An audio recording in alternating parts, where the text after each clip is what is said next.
win any conversation by saying Facebook, or Twitter, or YouTube. You can change the company without ever having to say those words. Those just become channels that do something greater. Companies do want to do the right thing. The change agents that are trying to bring, for example, enterprise social networks into the company believe that it can improve collaboration. They believe that it can change the culture of the company. But what is it going to take to change the culture of the company? Intention, purpose, mission, things that have to be defined.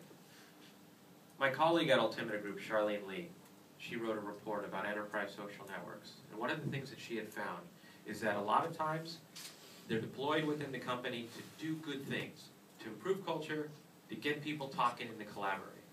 Yet most, when they come into the company, they just die.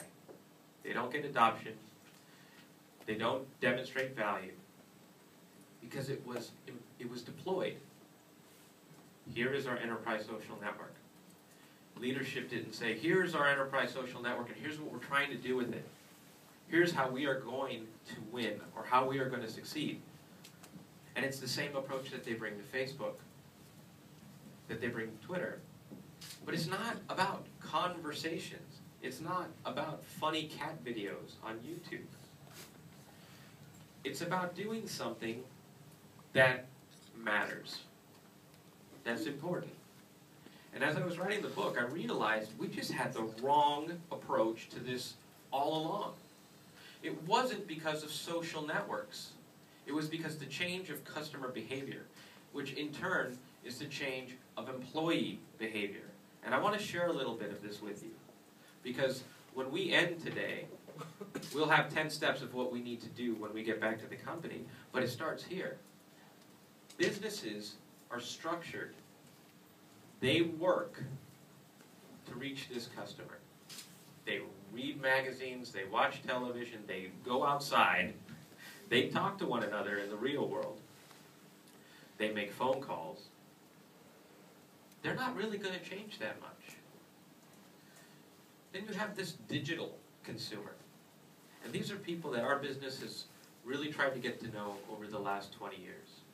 They're very comfortable with websites.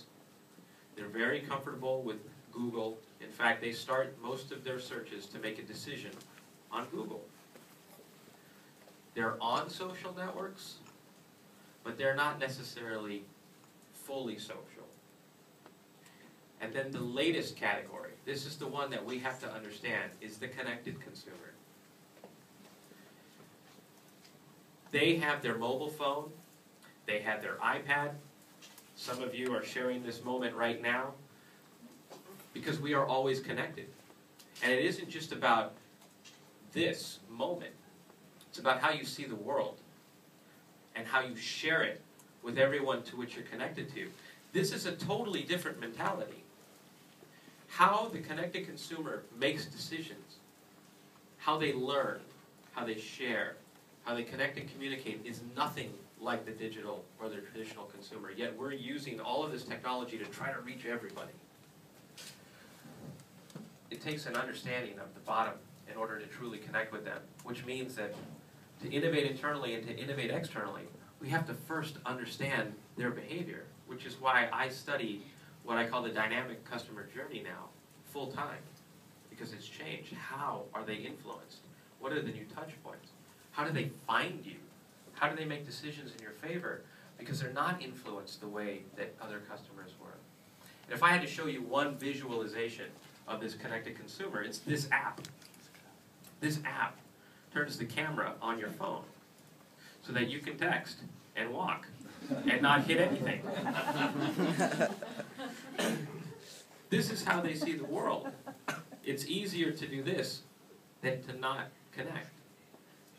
So if they're always on, if they're always connected, if they're always distracted, then how do you engage with this person? See, your employees use social networks as human beings. And so we bring them into the company and we say, we need you to innovate. We need you to help us collaborate. Yet, the technology that you rely on to communicate inside the company is either email or a horribly old intranet. This is who you're trying to connect with. They work for you, and they are your customers. I'm in there. You're in there. How many of you are on Twitter right now? Of course you are. Of course you are. Wow.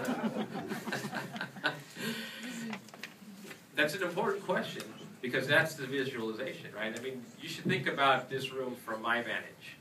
All I see are foreheads. There used to be this eye contact. But that's okay.